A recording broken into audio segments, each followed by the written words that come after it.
Chicos, buenos días. El día de hoy vamos a trabajar con el tema de el mar peruano. Vamos a hablar respecto de su ubicación, sus características, la importancia que tiene el mar peruano, pero también a su vez vamos a hablar acerca de la problemática, ¿ya? Respecto del mar peruano. Entonces, veamos por aquí, ¿no? Comencemos con lo que vendría a ser, por supuesto, su ubicación, ¿no? Aquí tenemos un mapa en donde estamos observando, pues, la ubicación de nuestro mar, ¿ya? Y debemos señalar en primer lugar que el mar peruano forma parte de un océano, ¿no es verdad? ¿A qué océano pertenece el mar peruano? A ver, ¿a qué océano pertenecería el mar peruano, muchachos? Los voy leyendo.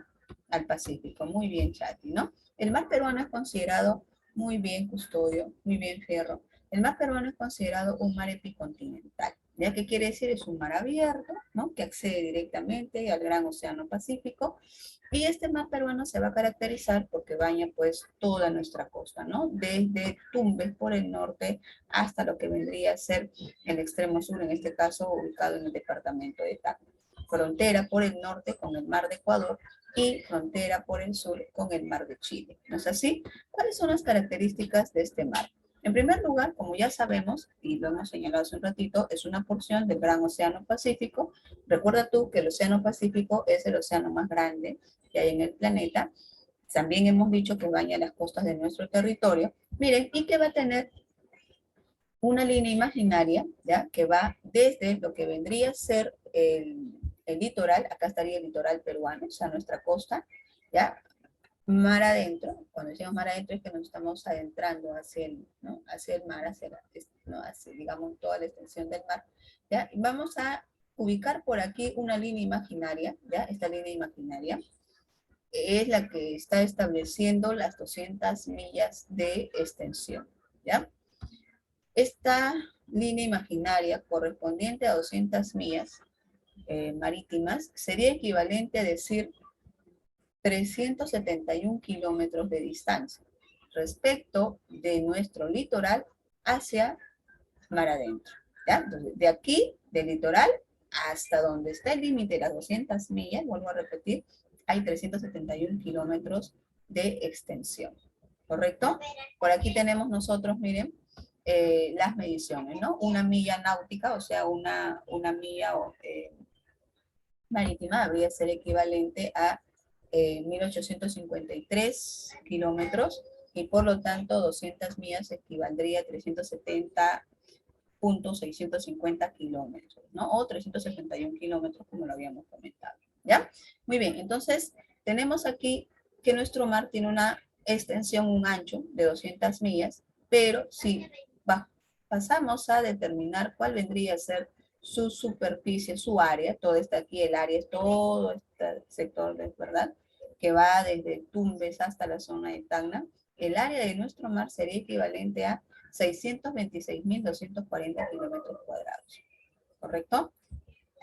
Y los límites que vamos a ubicar en el mar peruano serían por el norte, este límite, ¿ya? Establecido en el paralelo de Boca de Capones, ¿ya? Que sería frontera con el mar de Ecuador. Aquí tenemos un límite por el norte, ¿ya? Vuelvo a repetir, ese límite está establecido en el paralelo de Boca de Capones, frontera con el mar de Ecuador. Y por el sur tenemos como frontera al paralelo número 1, ¿ya? Paralelo llamado también hito número 1 de la Concordia, ¿correcto? Frontera, en este caso, con el Mar del Chile. Bueno, respecto de la frontera marítima con Chile, aquí hay una pequeña modificación, ¿ya? Esa modificación ha sido generada a raíz, pues, de que el Perú hace algunos años atrás hizo un reclamo ante la Corte Internacional de la Haya, también llamada la Corte de Justicia, y tras esos reclamos establecidos a través de una demanda, la Corte Internacional habría de modificar un poco ya las características respecto del límite marítimo que vamos a encontrar por acá. ¿Ya? Y de eso vamos a hablar más adelante, ¿correcto? Entonces, por el norte, el límite estaría en Boca de Capones, ¿no? Por el sur, el hito número 1 de la Concordia, frontera con el Mar de Chile.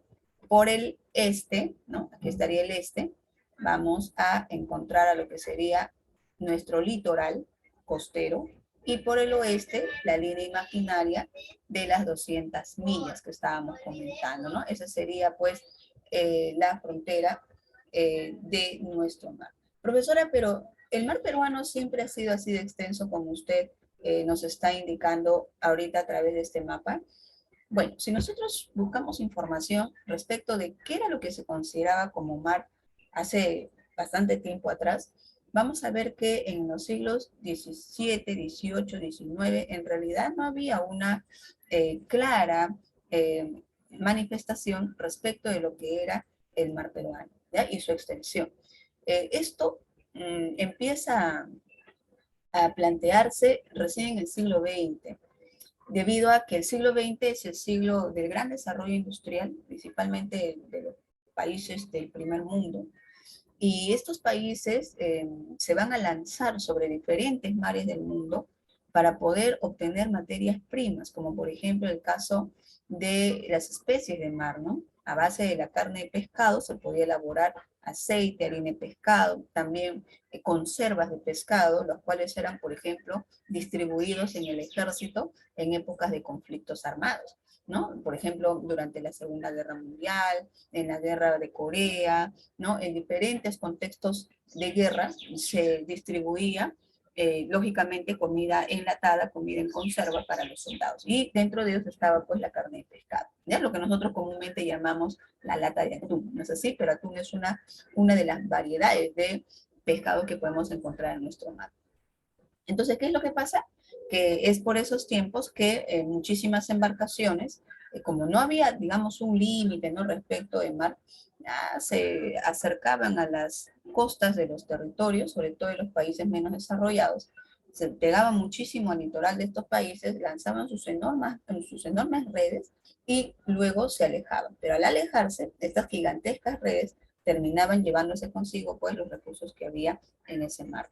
¿No es verdad? Entonces eso perjudicaba muchísimo a la actividad pesquera, al abastecimiento también de la población de esa región. Entonces, por esa razón, van a verse la necesidad pues de establecer los límites de los mares. Por ejemplo, en el caso del Perú, va a ser el presidente José Luis Bustamante y Rivero quien a través de un decreto supremo dado en el año de 1947, ese va a ser el decreto número 781, dado justamente el 1 de agosto de ese año, es a través de ese decreto que el presidente José Luis Bustamante y Rivero va a declarar al Estado peruano como soberano sobre un mar cuya extensión es de 200 millas marinas.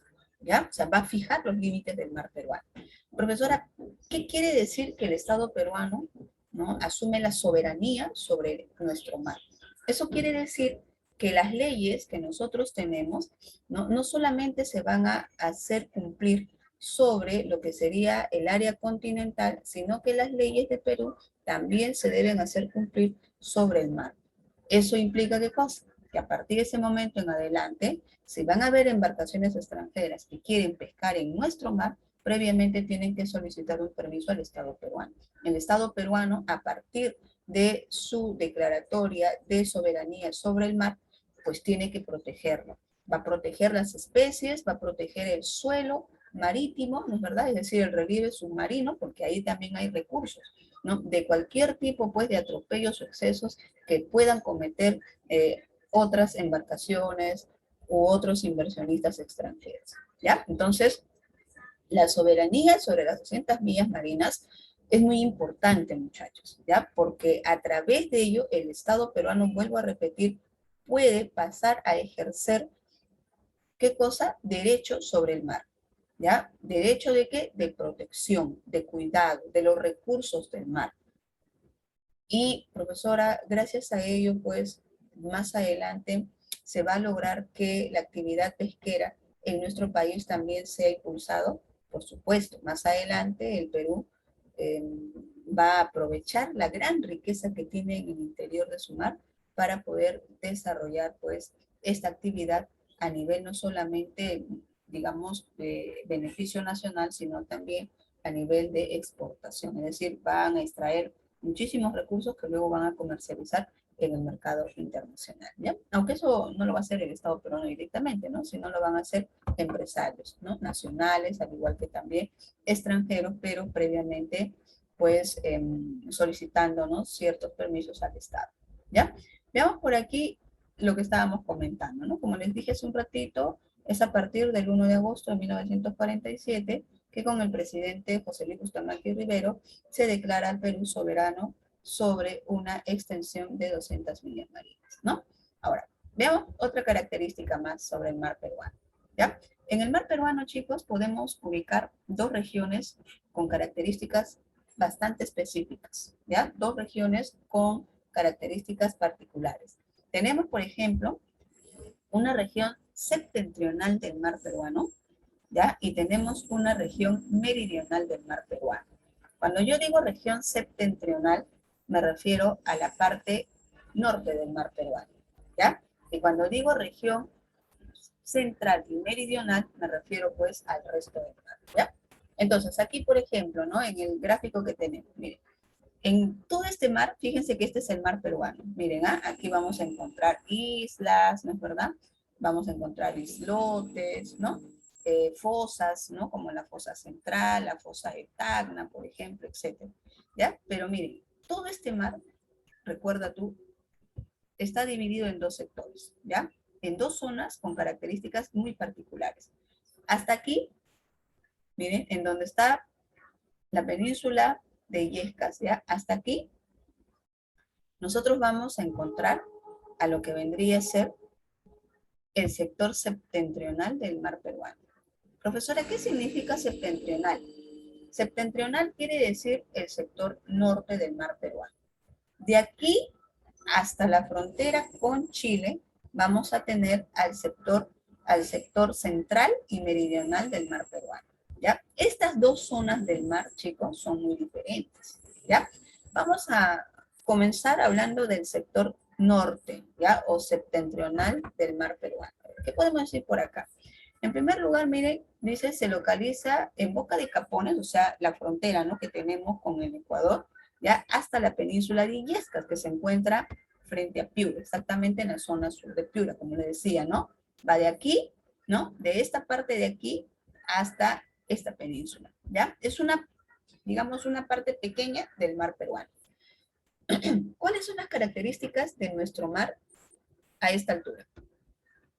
En primer lugar, que las aguas del mar peruano, en la zona norte, son aguas cálidas, ¿ya? Cuya temperatura va más o menos de 23 a 24 grados Celsius. Profesora, pero ¿y eso no es normal? Bueno, en realidad es una condición que van a presentar los mares que se encuentran muy cerca de lo que vendría a ser la región ecuatorial, ¿ya?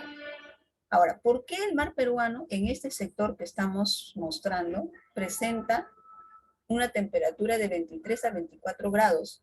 ¿No? Estamos hablando de la temperatura a nivel de las aguas del mar, por si acaso, ¿ah?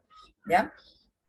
¿Por qué presenta una temperatura alta? Bueno, esto principalmente tiene que ver con la presencia de una corriente marina.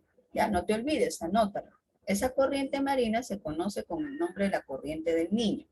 Es una corriente que viene del Golfo de Guayaquil, o sea, de la parte de Ecuador.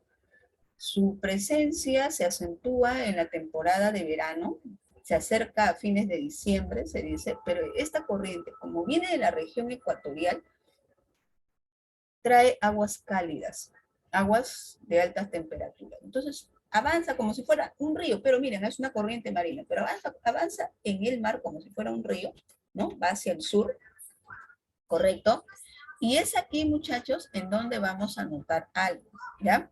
Vamos a notar que estas aguas cálidas van a terminar generando, pues, una condición particular en nuestro mar. Como la temperatura es alta, ¿ya? Como la temperatura es alta, entonces va a aumentar la temperatura del mar peruano, ¿ya? Así que en este sector de nuestro mar van a habitar especies que están adaptadas a temperaturas altas, ¿ya? Otra característica importante es que en este sector de nuestro mar vamos a notar que las aguas son azuladas, ¿ya? O azulinas. lo cual, miren, se debe principalmente a el reflejo de lo que sería la luz solar sobre las aguas del mar. Ustedes saben que el mar no tiene color, ¿no es verdad? El agua, que es un recurso natural, el agua no tiene color, el agua es incoloro. Pero ¿por qué se pueden ver azules o azulinas las aguas del mar peruano en la parte norte? Lo voy a repetir, eso principalmente tiene que ver con respecto al reflejo de lo que sería pues el cielo, ¿ya? Y miren, en este sector también vamos a encontrar que la cantidad de sales que hay por litro de agua es de aproximadamente 35 gramos. ¿Ya? Esa es una característica importante del sector norte, ¿correcto? Vamos a ver la otra parte del mar. Miren, este sería el sector norte del mar. Acá tenemos al sector central y sur del mar peruano, ¿ya? Y aquí vamos a notar lo siguiente, ¿ya? Que en este lado, ¿ya? El mar peruano tiene otro comportamiento, ¿correcto? ¿Cuál es el otro comportamiento? Fíjense acá, miren, ¿qué dice? Sus aguas son frías, ¿ya? Y su temperatura va entre 17 a 19 grados. Es decir, la temperatura promedio ¿de cuánto es? La temperatura promedio de las aguas superficiales del mar es de 18 grados, ¿correcto? ¿Y esto a qué se debe? Se debe principalmente, ¿ya?, a las características que va a generar la corriente peruana sobre el mar, ¿ya? ¿Qué pasa? Que a diferencia de la corriente del Niño que hace un rato había mencionado, la corriente peruana más bien va a ser una corriente de aguas frías, ¿correcto? Un ratito, chicos. ¿Ya? Y esta corriente de acá, la corriente peruana o de Humboldt, a diferencia de la corriente del Niño que viene de la región ecuatorial, esta corriente viene del sur, ¿ya? Se desplaza por zonas como la Antártida, pasa por el mar de Chile y luego avanza hacia el mar del Perú, ¿ya? Por esta partecita de acá, ¿correcto? ¿Y qué es lo que sucede? Que trae consigo aguas frías. Y estas aguas frías influyen sobre este sector de nuestro mar. Entonces, miren, ¿qué es lo que pasa en el mar peruano? Tenemos un sector de nuestro mar de aguas cálidas, ¿no? Cuya temperatura promedio va de 23 a 24 grados. Y tenemos otra parte más extensa del mar peruano, cuya temperatura es de aguas frías. ¿No es verdad? ¿Por qué? Yo te preguntara, ¿por qué el sector norte del mar peruano presenta aguas cálidas? Tu respuesta sería por la influencia de la corriente del Niño. ¿Ya? Anota. Si te preguntara, ¿por qué el sector central y sur del mar peruano tiene aguas frías? La respuesta que tú darías sería por la influencia de la corriente peruana. O sea, las corrientes marinas, a eso quiero llegar, ¿ya? Influyen bastante sobre el comportamiento que va a tener el mar peruano, ¿ya? Pero además de ello, además de tener una temperatura baja, vamos a ver aquí también que el mar peruano presenta esa condición no solamente porque hacia ella se va a acercar una corriente fría que viene del sur, sino también porque aquí en el mar peruano ocurre un fenómeno llamado afloramiento. ¿Qué cosa es eso, profesora? El afloramiento consiste en el desplazamiento permanente de las aguas del mar, ¿ya? El afloramiento consiste en el ascenso de las aguas frías que están en el fondo del mar hacia la superficie. Constantemente, ¿ya? Están así como rotando, ¿correcto? ¿Por qué? Porque hasta nuestra costa van a llegar unos vientos planetarios llamados vientos alisios. Estos vientos soplan sobre el mar peruano, así van soplando, ¿no? Entonces, al soplar, empujan el agua superficial hacia afuera. Y como el agua superficial, ¿no?, es empujado, asciende el agua profunda, que es agua fría. Entonces, este proceso repetido permanentemente da, pues, como resultado que en esta parte de nuestro mar la temperatura permanentemente durante todos los meses del año se baja. ¿Ya? Esa es una cosa que tú tienes que recordar. Respecto del color de sus aguas, ¿cómo son? ¿No? ¿O de qué color son las aguas del mar peruano en la parte central y sur? ¿Qué dice acá? Son verdosas. Profesora, pero usted hace un ratito nos dijo que el mar no tiene color. ¿no? Que por un lado en el norte lo que ocurre es pues, que se refleja, ¿no? La luz solar en las moléculas de agua, ¿no? Y que por la parte central y sur, ¿qué es lo que pasa? Bueno, sucede que aquí las aguas se ven verdosas debido a la abundancia de microorganismos de origen vegetal. Esos microorganismos se conocen con el nombre de fitoplancton, ¿ya? Estos microorganismos, chicos, vamos a encontrarlos en la parte, digamos, superior de, el relieve submarino, ¿ya? Y como la primera parte de nuestro relieve es amplio y poco profundo, ¿ya? Esa zona se llama zócalo continental, así se llama el fondo marino, ¿ya? Es en esa partecita, chicos, en donde estos microorganismos van a poder acceder a los rayos del sol, ¿ya? Y van a poder llevar a cabo un proceso llamado fotosíntesis, ¿correcto? Y con la fotosíntesis, estos microorganismos van a producir oxígeno, pero a la vez van a absorber también el dióxido de carbono, ¿correcto? Ahora, ¿qué sucede? Que estos microorganismos, como son de origen vegetal y que llevan a cabo el proceso de la fotosíntesis, pues contienen clorofila, ¿no es verdad? Por lo tanto, son de color verdoso. Y ese es el color aparentemente que adquiere el mar. Por lo tanto, ¿no? Si tú ves un mar de color verdoso, quiere decir que hay abundante fitoplancton. Profesora, ¿y eso es bueno o malo? El que haya abundante fitoplancton, ¿saben qué genera, chicos? Que ese mar sea rico en especies. El mar peruano es uno de los más ricos que hay en el mundo, no lo olviden. Y esa gran riqueza tiene que ver con la abundancia de fitoplancton, ¿ya? Entonces, muchísimas especies de peces, dentro de ellos, por ejemplo, el jurel, el bonito, la caballa, la merluza, la anchoveta, ¿no es verdad? Etcétera, etcétera, van a abundar en nuestro mar, a consecuencia de que hay alimentos, y estos alimentos tienen que ver con la abundancia de los fitoplancton, ¿ya? Entonces, ¿cómo es el mar en la región central y sur de, ¿no? el Perú? Tiene aguas frías, ¿no? Su temperatura media va de 17 a 19 grados durante el año. Su coloración o el color de sus aguas son verdosas debido a la abundancia de fitoplancton. Y respecto de lo que vendría a ser su salinidad, la salinidad en promedio está entre 34 a 35 más o menos gramos por litro de agua, ¿ya?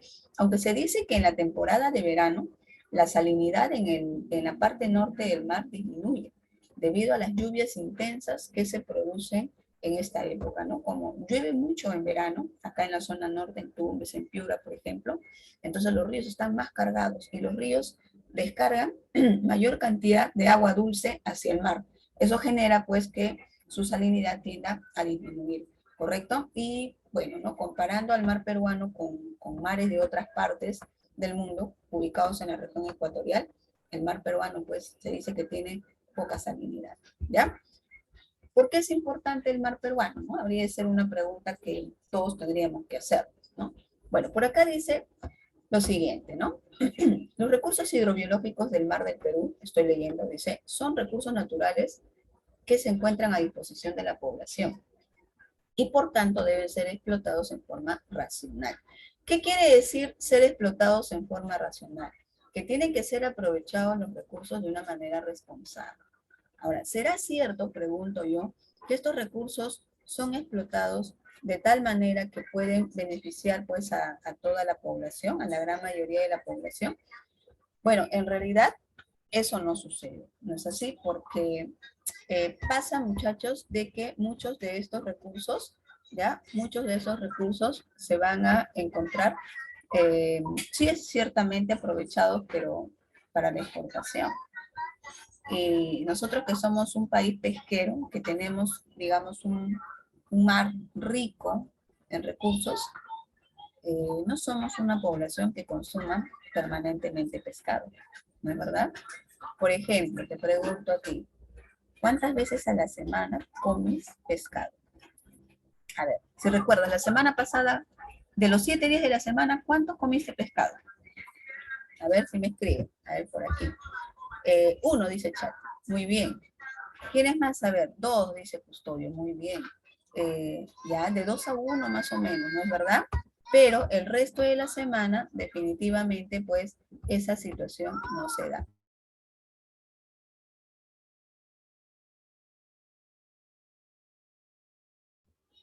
¿ya? Entonces, aquí nosotros vemos, ¿ya? Que de más o menos los 7 días de la semana, de 1 a 2 es lo que consumimos por lo general. Pero en realidad, chicos, deberíamos de consumir bastante carne de pescado, porque la carne de pescado tiene muchísimos nutrientes. Y sobre todo, dentro de esos nutrientes vamos a encontrar el omega 3.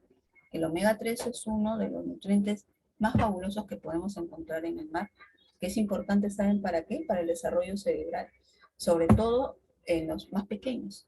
Si tú tienes, por ejemplo, hermanitos chiquititos en casa, y tú también, porque todavía eres muy jovencito, ¿no es verdad? Sería muy recomendable que le comentes a tu mamá, ¿no? Bueno, ¿no? A tu abuelita, a las personas responsables ¿no? de preparar los alimentos, que consuman bastante pescado. ¿Por qué? Porque el omega 3 es muy importante para el desarrollo de la memoria, el desarrollo cerebral, ¿ya? Y también, ¿no? La concentración de fósforo que tiene el pescado también es muy, muy importante, ¿ya? Entonces, uno, tenemos un mar rico con muchísimas especies que podríamos aprovechar. Número dos, ¿no? Los recursos hidrobiológicos, dice el mar del Perú, son recursos naturales con los que se compensa la aridez de la costa. Sí, pues, ¿no? Cuando nosotros hicimos el tema de relieve y la costa, vimos que nuestra costa es un suelo árido, desértico, no tiene mucha vegetación. ¿Te acuerdas que te comentaba? Pero miren, en compensación, ¿qué ha hecho la naturaleza? ¿No? La naturaleza ha de ponernos frente a nosotros a un mar muy variado, con una gran diversidad de especies, ¿correcto? Eso es algo muy importante, ¿no? Porque de ser aprovechado, como te decía hace un ratito, de forma responsable, sostenible, podríamos pues acabar con muchos problemas que hay en nuestro país, como es el hambre, la desnutrición, por ejemplo, de grandes sectores de la población, ¿no? Otra característica importante del mar, ¿no? Dice, la explotación racional de sus recursos nos permite no solo alimentar a la población, sino también producir harina y aceite de pescado, que como productos de exportación son fuentes de divisas. O sea, tenemos una gran cantidad de riquezas que puede servir para alimentarnos, para resolver problemas, ¿no? Con mucha de la población que vive en condición de pobreza y extrema pobreza también, pero a la vez tenemos un producto, ¿no? Que podríamos procesar y exportar. Y es cierto, el Perú exporta aceite y harina de pescado. ¿Cómo se hace eso, profesora? Se extraen recursos del mar, como la anchoveta, por ejemplo, ¿ya? Estos se meten ahí mismo en las grandes embarcaciones, ¿ah? Los meten en un horno, ¿ya? Ahí, ¿no? Es donde procesan al pescadito y luego lo convierten en harina y aceite, ¿no? Y lo comercializan. Profesora, ¿para qué sirve eso? ¿Nosotros comemos aceite de pescado? No. ¿Harina de pescado? No. A tú dirás, no, pero mi mamá me manda a comprar harina para apanar el pescado. No, eso es harina de trigo, eso es harina de maíz. ¿No es verdad? Para apanar el pescado es una harina de origen vegetal. Pero la harina de pescado, ¿saben para qué sirve, muchachos? Para elaborar alimentos procesados para el ganado, como por ejemplo es el ganado porcino y el ganado vacuno, ¿ya? Y también desde hace ya buen tiempo se está utilizando para poder preparar alimentos procesados para los animales domésticos, como es el gato, por ejemplo, el perro, qué sé yo, pero principalmente es destinado a la ganadería. ¿Ya? Entonces ahí tenemos lo que vendría a ser la importancia del mar peruano, ¿correcto? Bien, a ver, pregunta. ¿A qué se debe la riqueza del mar peruano? Es una pregunta de examen de admisión, ¿ya? La riqueza del mar peruano se debe a varios factores, que ya nosotros hemos comentado hace un ratito, pero aquí lo vamos a explicar de manera más particular. Por ejemplo, una de ellas vendría a ser la presencia de corrientes marinas, ¿correcto? Dos corrientes marinas con temperaturas distintas. Bueno, en realidad son más, son 5 corrientes, nos dicen, pero nosotros nos estamos refiriendo a dos principales. Una, a ver, ¿quién me dice cuáles son esas dos corrientes marinas que hemos comentado hace un ratito? A ver, ¿cuáles serían esas dos Corriente del corrientes Niño y marinas? corriente de Humboldt. Muy bien, la corriente del Niño y la corriente de Humboldt. Perfecto. ¿No es así? Son las dos corrientes con temperaturas distintas, ¿no? Te dije que la del Niño tiene temperatura cálida y la de Humboldt o peruana, también se llama corriente peruana, tiene baja temperatura. Profesora, pero si tiene diferentes temperaturas, ¿eso no genera un problema? Al contrario, el hecho de que tengamos dos corrientes marinas con distinta temperatura provoca que haya mayor diversidad de especies. El mar peruano es rico porque tiene muchísimas variedades de especies, ¿ya? Y estas especies, algunas de ellas están adaptadas a la temperatura alta y otras están adaptadas a temperaturas bajas del mar, ¿correcto? Entonces ahí vemos pues que hay distintos ambientes, ¿no? Para que estas especies que hemos mencionado pues eh, puedan establecerse, ¿no? Puedan habitar. ¿Ya? Ese es uno. El segundo factor vendría a ser el afloramiento de las aguas. ¿Ya? ¿Qué les dije que era el afloramiento? Era el ascenso permanente de las aguas profundas, ¿no? Hacia la superficie. ¿No es así? Como leemos aquí, dice, el afloramiento de las aguas frías del fondo del mar a la superficie, ¿no? Ahora, ¿esto por qué? Porque dijimos, soplan unos vientos llamados vientos alisios, ¿no es verdad? Que llegan hasta nuestro mar, ¿no? O sea, pasan por la costa, llegan hacia el mar y empujan las aguas superficiales. Entonces así asciende, como ustedes están notando por aquí, asciende permanentemente las aguas frías.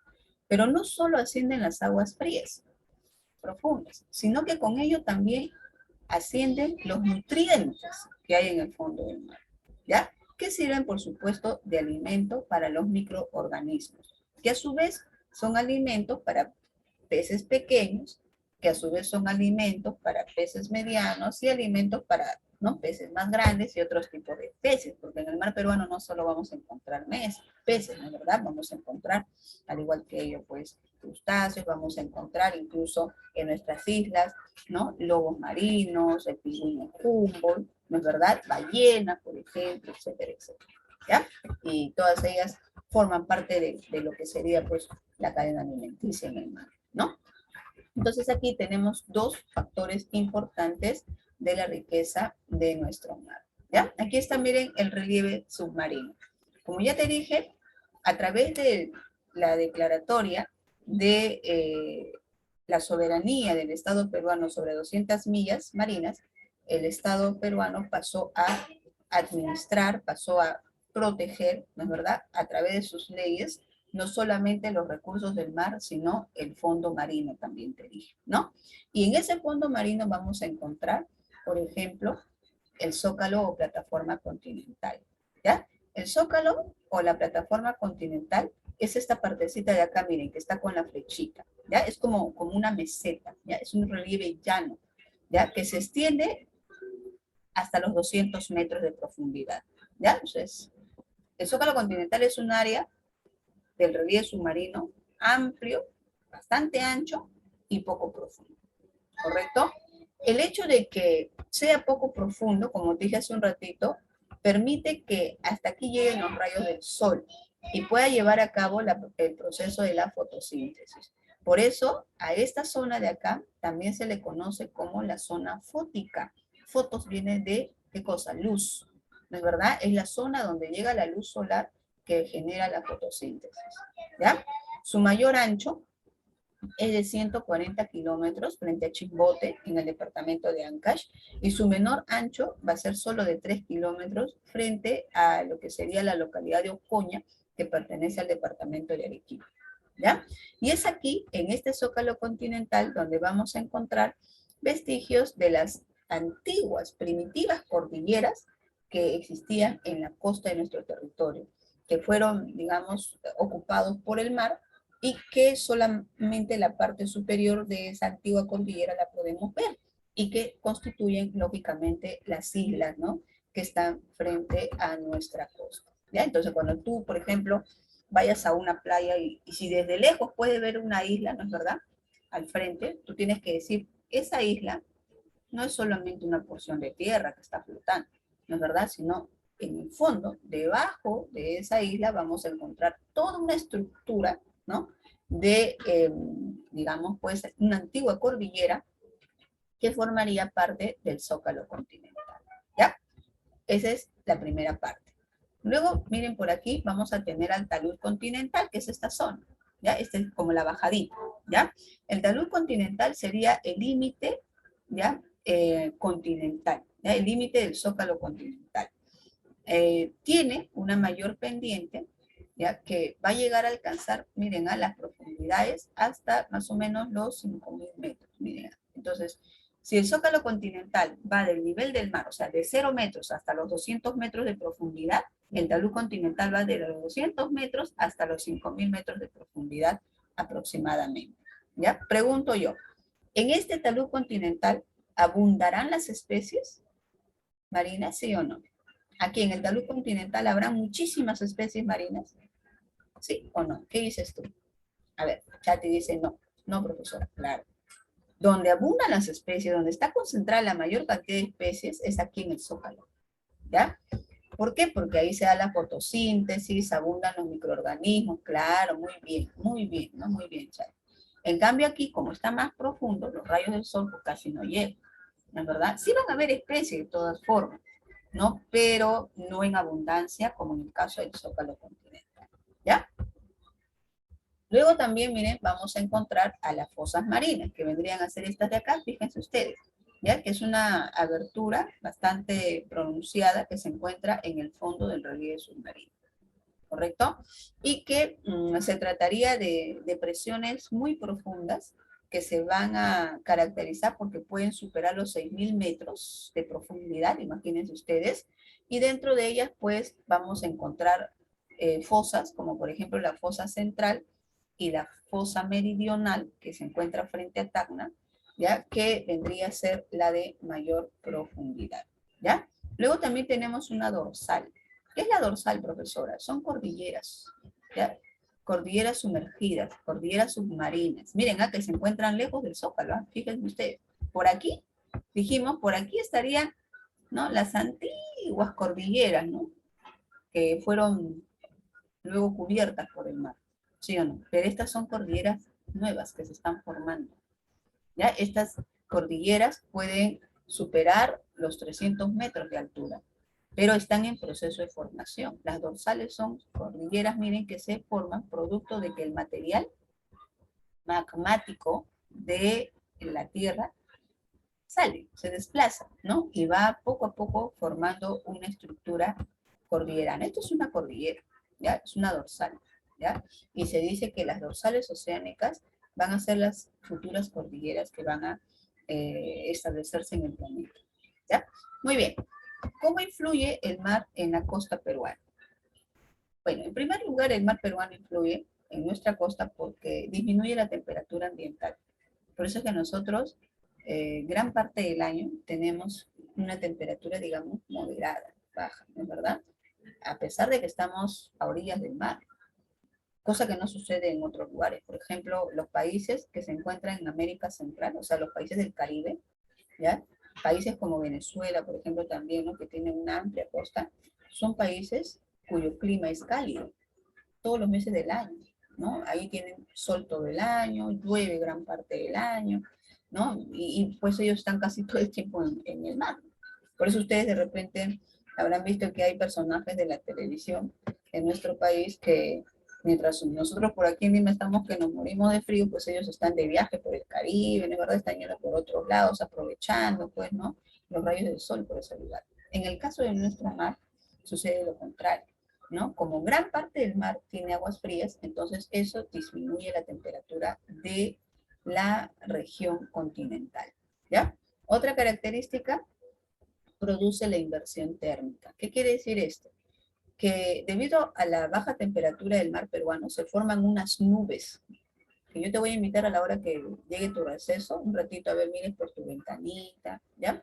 Divises el cielo de Lima, o donde te encuentres, ¿ya? Específicamente si estás en la zona de Lima, y me vas a confirmar lo siguiente. El cielo de Lima ahorita está nublado, sí. ¿Ves nubes en el? Sí. Profesora, esas nubes son medias grisáceas, parduzcas. Bueno, tiene que ver con varios factores, de entre ellos, obviamente, el tema de la contaminación. Pero nota tú que esas nubes están a poca altura, ¿ya? Y son nubes alargadas. Más que anchas, anchas, son alargadas. Esas nubes se llaman nubes estratos.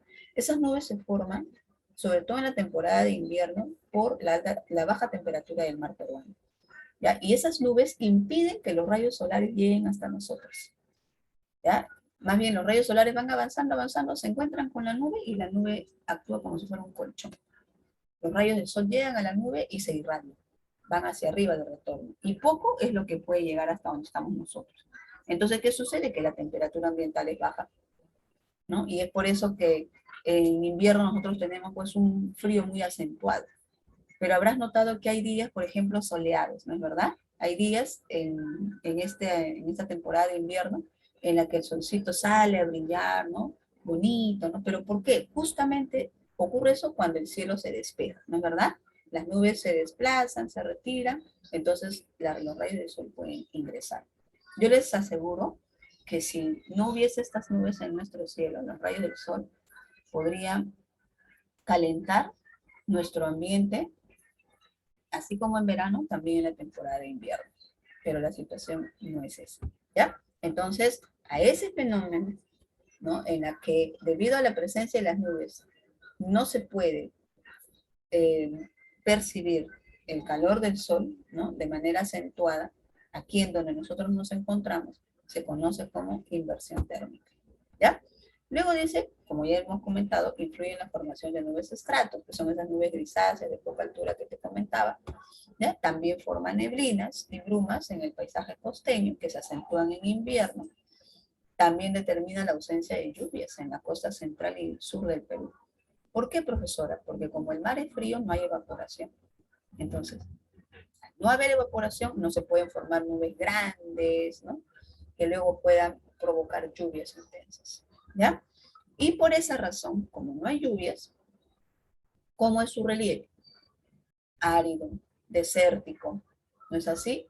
Y con poca presencia de flora y fauna.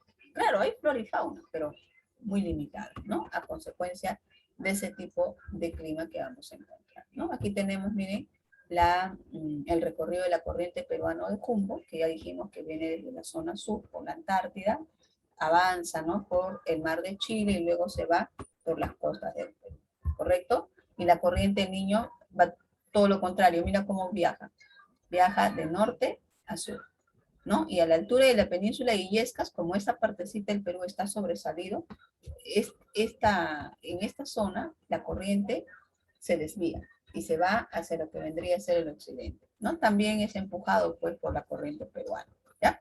Entonces, a la altura de Piura, estas dos corrientes se van a encontrar, ¿ya? Ahí está. Y aquí también mencionamos a otras corrientes más, ¿no? Que forman parte de lo que sería el mar peruano, ¿no? Muy bien, chicos. Entonces, vamos a ver otras características más sobre el mar a través de preguntas que se va a formular, ¿ok?